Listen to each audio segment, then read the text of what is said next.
안녕하세요. 저는 올해 결혼 4주년을 맞이한 주부입니다.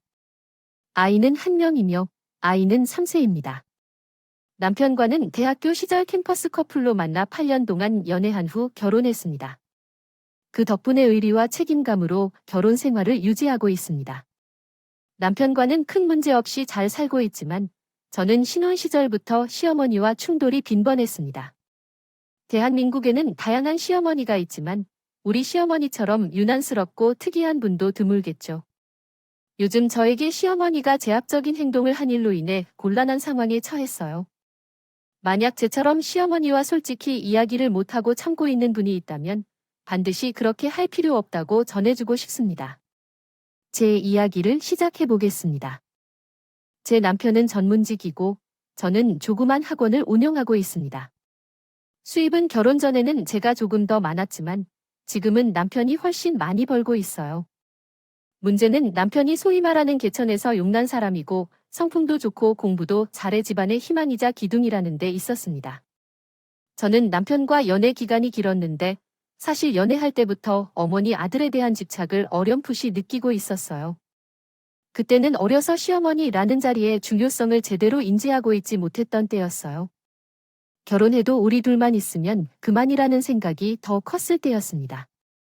연애할 때 일인데요. 크리스마스 이브에 다른 연인들처럼 우리도 만나서 즐거운 시간을 보내고 있었습니다. 서로 선물도 주고 받았었죠. 제가 남편에게 지갑을 선물했었거든요. 졸업하고 일을 시작하면서 돈을 벌어서 나름 비싼 브랜드에서 큰맘 먹고 선물한 거였어요. 그런데 남편이 지갑이 마음에 들었는지 사진을 찍어 엄마에게 자랑하며 보냈어요.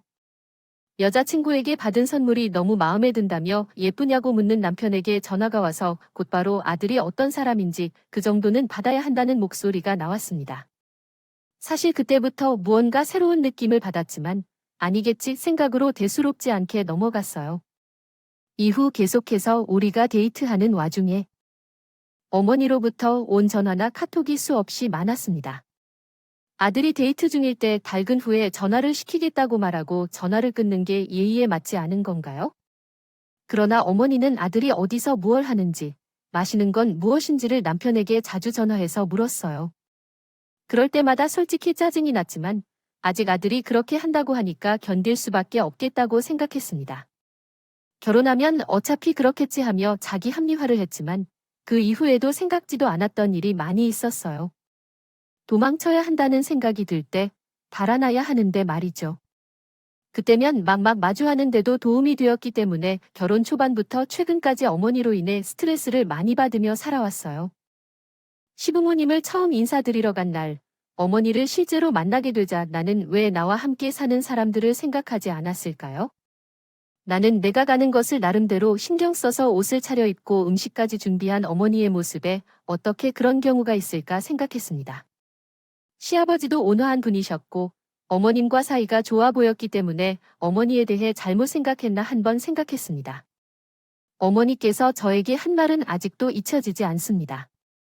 우리 영혼이 하나로 연결돼 있기 때문에 너에게 주는 것이니 이제 너도 나에게 잘해야 한다. 솔직히 말해서 나 같은 집에 있는 내가 허락 안 할 수도 있었지만 아들이 결혼할 때 그렇게 말한 것이고 그러니까 괜찮다는 얘기입니다. 한 건 잊지 말아야 할 것이 있습니다. 알겠죠. 아들이 좋아해서 옥했다고 합니다. 그것도 참으로 기이한데 사실 모든 얘기에서 남편보다 떨어지지 않는 점이 없었거든요. 학력에서 집안 형편까지도 남편과 별다를 바 없으니까요. 그때부터 사실 저는 어유직전이 이상하다고 생각하고 있었어요. 그렇지만 결혼 전까지는 그런 점이 현실로 다가오지 않기 마련이죠. 결혼 전까지는 그런 것을 믿고 싶지 않아 하며 좋게 보려고 애를 쓰곤 했지만 막상 결혼하고 나니 모든 것이 현실인 것이죠. 특히 어머님의 지나친 간섭과 아들을 최우선 순위로 두는 사상 때문에 저는 신혼 때부터 숨이 막혔습니다.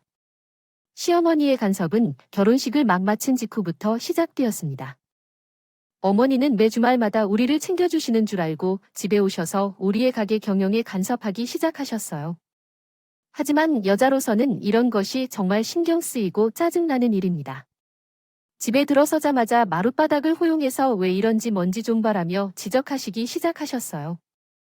그때 어머니가 계시던 동안 비대 대여업체에서 온 분이 화장실까지 들어가셔서 왜 이런 일이 필요한지 간섭하셨어요. 그때 바닥을 보시면서 화장실 바닥에 머리카락이 이렇게 있다고 하시더라고요. 많이 기울고 살아라. 제가 일어났을 때 그러다 보니 또 냉장고로 거침없이 걸어갔어요. 그래서 어디서 뭘 먹고 사는지 좀 살펴볼까 해요. 거리끼지 않고 냉장고 문을 열고 닫으며 요리를 해요.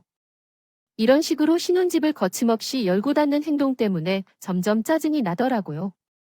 냉장고를 한참 거침없이 열어보고 나서 너네는 밥은 차리고 먹는 거야? 아침은 뭐 먹고 다니니? 라고 물으셨어요. 남편과는 저녁에 하루 한 끼만 먹는 날이 많았어요. 남편은 아침 7시에 출근해야 하는데 저는 저녁 늦게 퇴근해서 12시 이후에 출근하다 보니 생활 패턴이 맞지 않아 아침을 그냥 건너뛰기로 했어요. 그래요. 하지만 어머님께서는 아들이 밥을 굶게 할까봐 걱정되시는 것 같아서 저한테 밥을 같이 먹을래냐고 물어보시고 남편이 혼자 있을 때도 계속해서 챙겨주거나 물어보시곤 했어요. 나중에 그 의도가 남편에게 어머니께 전해졌죠. 엄마는 용이가 평일에는 퇴근하는 시간이 힘든데도 저한테 저녁을 늦게도 차려주시고 아침 일찍 나가니까 출근해야 하니까 신경 써 주실 필요 없어요. 주말에는 우리도 피곤하고 쉬어야 하니까 그냥 외식하거나 배달시키기로 했어요. 냉장고를 열어보면 장모님의 손에 밑반찬 같은 것이 다 챙겨져 있어서 운영이가 잘 거리두는 것 먹이라고 잔소리 좀 그만하시라고요. 은영이는 엄마처럼 집에만 있는 주부가 아니라는데 어떻게 삼시세끼를 다 준비한다는 거죠? 먹겠어요. 이렇게 말씀드렸는데도 본인은 반찬 한 번도 챙겨주시지 않으면서 아들이 잘 먹이라고 하시려는 모습에 당황스럽습니다. 저도 2년 동안 학원을 운영하다 보니 주말에는 조금씩 쉬고 싶은데 어머님은 항상 고생하지 말라며 닥지를 권하셔서 휴식을 취하기 어려웠습니다.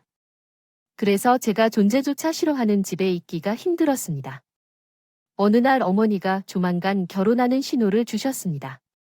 그분은 결혼을 앞두고 있었고 남편과 연애할 때부터 얼굴을 자주 보는 관계였기 때문에 시댁 식구들 중에서 말이 통했던 분입니다. 결혼까지 남지 않아서 시댁 가족들을 모두 만나보았습니다. 어때요? 좋은 분들 같아요. 언니, 아직 잘 모르겠어요. 삶 속에서 차츰 알게 될 거예요. 그래서 쉬는 참이죠. 어디에서 구입하셨어요?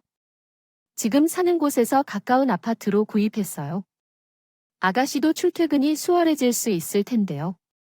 남편의 직장이 대중교통이나 차량 이용으로 통근하기에 좋은 지역인 것 같아요. 아무래도 제가 일을 그만두고 남편 직장 근처로 이사를 가야 할 것 같아요. 시댁도 대전에 있거든요. 신우이가 대답을 하자마자 갑자기 어머니가 끼어들며 자고로 여자는 시댁을 보면서 친정과 거리를 조금 더 두는 편이 좋다는 말씀을 하셨던 것 같아요. 제게 하시는 말씀이 맞지요. 평소에 친정과 가까운 곳에 사는데 엄마가 반차를 주시면 왕래하는 것도 좋겠죠. 탐탁하지 않게 생각하셨나요? 전 못 들은 척하며 웃었습니다. 아가씨 결혼하면 어머니 말씀대로 친정과 거리를 두어야 한다고 생각해요. 많이 못 만나고 살게 될 거라고요. 저라도 자주 보고 싶어서 제가 가끔 내려갈 테니라고 말했더니 어머님 표정이 심각해지며 휴택시 구하는 것 같은 말은 하지 마세요 라고 반대하셨어요. 어디서 이렇게 기세로 며느리가 들어와서 그런 말을 하는 거야? 라고 하시더군요. 시어머니는 저와 번갈아가며 많이 힘들었죠. 본인도 딸 가진데 어째서 시댁 부심과 아들 부심에 불같이 집착하는 건지? 속이 좁아도 저렇게 예민해야만 하는 걸까요? 며느리가 신의 의향에 친정하고 거리도 해야 한다고 얘기한 것을 듣기 쉽게도 해주세요. 게다가 결혼한 딸이 뭘 하고 살고 있는지 그렇게 궁금해하신 아버지께서는 매일 전화를 하시는 것도 모자라 저는 전화를 자주 들라드리는 것도 하셨습니다. 우리 가정은 자식들에게 크게 의지하지 않고 부모님 두 분 모두 쿨한 분들이십니다. 결혼 전에 저 혼자 자취를 하던 때도 부모님께 자주 전화를 하지 않았어요. 부모님도 마찬가지였고요. 오히려 연락이 오면 무슨 일인지 묻는 정도였죠. 그런데 전혀 편치 않은 시어머니께 전화를 하는 것이 정말 힘들었어요. 일주일에 한두 번 정도가 아니라 이틀에 한 번은 꼭 전화를 드려야 했습니다. 일주일이 넘어가도록 되면 막말로 전화기가 불이 난다. 처음에는 우리 집 분위기와는 달라 보였고 적응을 못할 것 같았지만 노력했어요. 그런데 솔직히 말해서 매일 형식적인 문자를 제외하고는 어떻게 대화를 이어가야 할지 모르겠는데 전화해도 어머니가 혼자서만 이야기하거나 과잉 간섭하는 것 같아 마음이 좋지 않았습니다. 저는 일하는 중에 전화를 받지 못할 수도 있는데 어머니는 집에만 계심으로 시간 체크를 하는 건 도움이 되시겠지만 계속해서 전화를 안 받는 이유를 묻음으로써 나를 닦아내시고 퇴근 시간을 확인하며 집에 먹을 것이 있는지 물으시는 등 제게 지치게 되었습니다. 그래서 어머니께 제가 말씀드렸습니다. 하시면 저를 괴롭게 만들어요. 전화를 바로 걸 수 없는 상황도 있고 제가 곧바로 전화하지 않아도 그냥 그러려니 하고 넘어가 주세요. 앞으로는 특별한 일이 아니면 전화를 걸지 않을 거예요. 제가 통화할 수 없을 때는 영어로 그분께 연락해 주세요. 최대한 돌아가는 말씀 드렸어요. 그때 어머니는 알겠다. 니다가 너와 얘기해야겠다 라고 하셨어요. 그때 저는 속으로 어머님이 순순히 오시느냐 할 분이 아닌데 그렇게 나오신다 생각해요. 이제 전화 연락하는 것이 부담이 덜어지는 건가 싶었는데 역시요. 어머니는 그냥 넘어가지 않으셨어요. 남편에게 전화해서 여쭤보시는 거예요. 밖에서 일하시고 늦게까지 전화통화가 잘 안 되니 단속을 잘해야 한다고 하셨다는 걸로 알고 있습니다. 그런데 학원을 운영하느라 늦게까지 일하시는 며느리가 다른 짓을 한다고 생각하시는 건지요? 그날 저는 병원에서 처음으로 어머니 때문에 남편과 크게 싸웠습니다.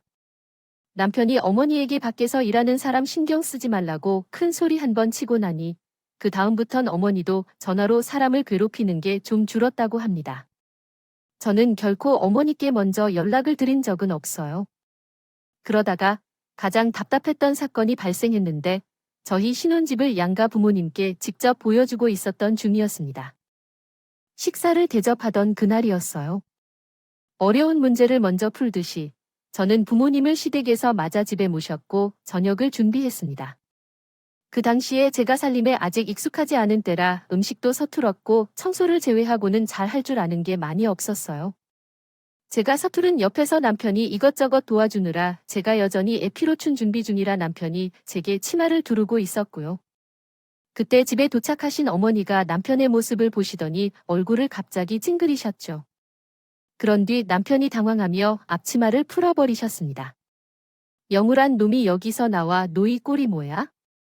대체 왜 엄마가 나 앞치마를 두르고 있는 걸 본다면서 부장이 여기 온 줄 알아? 엄마, 왜 그러세요? 은영이가 혼자 음식을 준비하느라 힘들어하니 나는 옆에서 앞치마를 좀 도와주려고 했던 거예요. 우리 시점하자 갑자기 이러시면 은영이가 난처해지잖아요. 무슨 말인지도 모를 소리를 하며 엄마가 너 키우면서 언제 앞치마를 두고 부엉이 시켰던 적 있어? 난 그걸 못 보니 그런 줄 알아요. 어머니의 목소리를 듣고 오늘 저녁을 먹겠구나 하고 생각했습니다. 남편이 앞치마를 두르고 있는 모습을 보시고 마음이 이상해지셨는지 어머니는 제가 신경 써서 준비한 병아리 콩밥을 트집 잡으셨더군요. 아니, 이게 무슨 콩이야? 병아리 콩 아니에요. 우리 영훈이는 현미와 잡곡의 찹쌀과 약간 넣어 만든 서리태 섞은 밥을 먹었어요. 밥을 정성 들여 해야지. 딸랑 흰쌀밥에. 병어리코 하나를 놓고 이게 뭐니라고 하다가 어디 남자가 이렇게 먹고 나가서 어디 갔나. 제대로 하겠어. 아까부터 옆에서 시어머니 모습을 보며 안절부절 못하고 계셨던 아버님께서 부담 우대하신 소리를 하셨습니다. 당신 이제 그만 족장해요. 사마가가 우리 저녁 대접하겠다고 이렇게나 애를 썼는데 콩이 무슨 대수라고. 이제 좀 그만해서 저녁 먹읍시다. 어머니 죄송해요. 영씨가 아직 저한테 밥을 어떻게 해달라고 얘기를 안 했어요. 앞으로는 어머님의 말씀대로 챙겨 먹일게요. 구세주 같은 아버님의 말씀이 끝나자마자 저는 얼른 상을 차리기 시작했어요. 그때 남편에게서 접시 심부름을 받았습니다. 시킨 것이 화근이 되었습니다. 영호 씨, 이리 와서 이걸 식탁으로 옮겨주세요. 제 말이 끝나가면 무섭게 어머님이 끼어 드시더군요. 넌 우에노 손을 놔두고 우리 아들을 키워 뭐라고? 우리 오기 전에 접시를 다 파마놨어야죠. 내가 하겠다니까 영훈이 시키지 않도록 해. 어머니께서 앉아 계셔야 해. 손님이 일을 하시면 주인이 불편해하는 거잖아요. 몇 개만 나름 안 되니까 앉아 계세요. 넌 어떻게 한마디도 취지 없이 또박또박 말대꾸를 해? 제가 접시를 들고 왔다 갔다 하는 걸 싫어해서 그런 거야? 여자가 어디서 남자에게 이것저것 말로 부려먹고 그래? 너희 둘이 있을 때 내 알바는 아니지만 그런 것을 보기 싫어요. 싫으니 앞으로 내 앞에서 아들 부르지 마. 제가 남편에게 어떤 중노동을 시키고 있나요? 시멘트를 나르라고 했나요? 벽돌을 나르라고 했나요? 어처구니가 없어. 어머님 말에 대꾸도 못하고 멀뚱히 서 있었죠. 사소한 것도 그냥 넘어가는 것이 없는 어머니 때문에 돌아버리게 돼요. 어머니가 성질을 부리신 덕분에 식사 분위기는 화기애애했고 숨막히는 저녁 식사 시간도 거의 마치고 있었습니다. 어머니가 화장실에 가신 틈을 타서 후식으로 과일을 내리려고 식탁 위에 그릇들을 대충 정리하는데 남편이 저에게 가만가만 다가와 얘기했어요. 야, 오늘 우리 엄마 때문에 많이 힘들었죠. 제가 도와드릴 테니까 얼른 과일을 깎으세요. 저희 남편은 평소에도 많이 설거지를 도와주는 분이라 그 순간에는 심덕을 생각하지 못하고 그러라고 하였습니다. 부엌에서 저는 과일을 깎고 남편은 설거지를 하고 계시던 중 화장실에서 나오신 어머니가 우리 모습을 보고 급히 다가오셨습니다. 깜짝 놀랐던 제가 어머니를 쳐다봤을 때 어머니께서 갑자기 제 머리채를 잡고 흐느껴셨습니다. 네가 과거 1년 된다고 시어머니 말을 못 들었어? 아까 내 아들을 부려먹지 말라고 한 걸 깜빡했어. 머리가 나쁜 거야. 그래서 새끼를 고래고래 소리 지르며 혼내려 가야 해. 바쁜 어머니의 모습을 보자 귀신이 있다면 딱 그 모습일 거라고 생각했어요. 깜짝 놀란 남편이 어머니를 확인하고 말렸습니다. 저 또한 난생 처음 당해본 폭력의 할 말을 잃고 서 있었어요. 아, 이게 무슨 뜻이야? 즐겁게 저녁 먹으러 와서 분위기를 다 망쳐놓고 총회의를 떨어뜨리며 너까지 이럴 거야? 아까 엄마 하는 말 못 들었어. 머리채를 잡혀서 더 참고 싶은 생각이 없어졌습니다. 취어머니 때문에 이유가 하더라도 할 말은 해야겠다고 생각했죠. 어머니, 지금은 무슨 조선시대인 줄 아세요? 요즘은 남자들도 설거지해요. 어머니가 남자를 덮어주며 살았다고 우리에게 그렇게 살라고 강요하지 않으면 좋겠어요. 세상에서 그렇게 말을 하지 마십시오. 어머니가 며느리 머리채를 붙잡는 경우가 있는지 묻고 싶습니다. 어머니는 남자를 부당하게 여기지 않아야 한다고 가르쳐 주셨는데 시어머니가 며느리 머리를 쥐어뜯어도 된다고 배우셨다니 놀랍네요. 엄마. 친어머니는 은행한테 무슨 짓을 하는 건가요? 요즘에는 남자도 가정 역할을 함께 하는 경우가 많아졌습니다. 남편까지 제육했어도 어머니는 여전히 주체를 잡으셨네요. 내가 이렇게 하러 온 줄 아니라고 생각하지 말고 내 맘대로 해. 여름 말래 불복 좀 하는 게 나은데 귀한 친정에서 배운 페르시아식 장모란이네요. 너희 맘대로 살면서 다시는 내게 보고하지 말자고 하더니 혼자 집을 나갔어요. 일을 어떻게 해야 할지 몰라 하며 아버지께서 계셨고 어머니를 따르시겠다고 하시며 난 남편에게 말했어요. 나는 다시 당신 집에 안 갈 거야. 어머님께서 머리를 찌르셨는데 그 분명한 전운영원의 위로가 진짜인지 우리 엄마도 모르겠어요. 그래도 어떻게든 잘 지내보려고 했는데 이렇게 된 걸 보면 어떻게 할지 당장은 잘 모르겠어요. 당신이 원하면 당분간 연락도 하지 말고 가지도 말자고 해요. 시어머니한테 머리채 잡혔다는 얘기를 듣고 모치는 그냥 넘길 수 없는 일이라며 어머니를 만나러 가겠다고 말씀하셨어요. 시어머니는 사과를 할 필요가 없다고 인식하여 엄마를 말렸습니다. 엄마는 고민한 끝에 장문의 문자를 시어머니에게 보냈습니다. 내가 딸의 머리를 다시 잡는 일이 생길 경우 결혼할 때 집사라는 지원한 돈과 남편에게 지원한 돈을 모두 일시불로 요구하고 이를 지켜야 한다는 엄포를 놓는 내용이었습니다. 시어머니께 장문의 문자를 보낸 뒤로는 온전히 시어머니의 연락을 차단했습니다. 더 이상 시어머니를 많이 보고 싶지 않다고 하며 남편에게도 이러한 일이 발생하지 않도록 엄격한 경고를 했습니다. 이 사건 이후 한동안 시댁과의 관계를 끊기로 결심했습니다. 시댁과의 관계를 끊은 이후로는 훨씬 평안했다. 남편과 싸운 적이 없어서인지 마음이 편했던 것 같아요. 결혼한 지 1년 만에 아이를 가질 수 있었어요. 제가 임신했는지 남편은 그 소식을 부모님께 전해야 한다고 생각한 것 같아요. 그래서 임신 소식을 시부모님께 알렸어요. 우리는 왕래를 많이 하지 않았는데 임신이 9개월째인 때였어요. 시어머니는 아들 집에 자주 가지 못해 답답해하던 참에 제 임신 소식을 듣고 남편을 통해 집에 와서 만나보고 싶다고 했어요. 처음에는 절대로 싫다고 남편에게 강하게 말했지만 그녀는 엄마라 그런지 서운해하는 듯한 표정을 보였어요.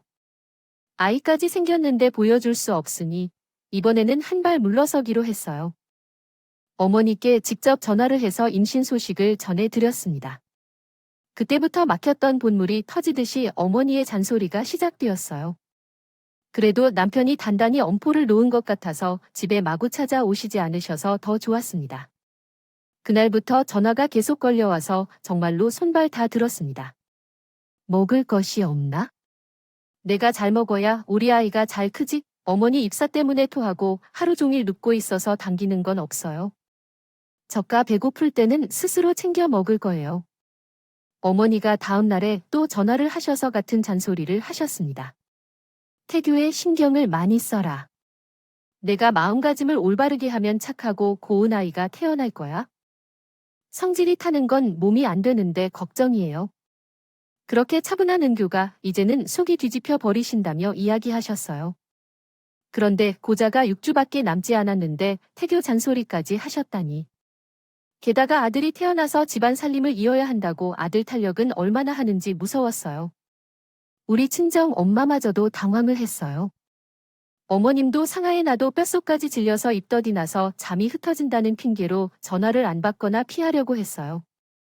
아들 집에 찾아오지 말라는 말로 엄포를 놓은 덕분에 무턱대고 찾아올 수도 없고 발을 동동 구르는 모습을 보이고 있었어요. 한동안 연락이 없이 지내도 어머니 모습에 달라진 게 없어 앞으로 아이를 낳으면 어떡하지 생각이 들었어요.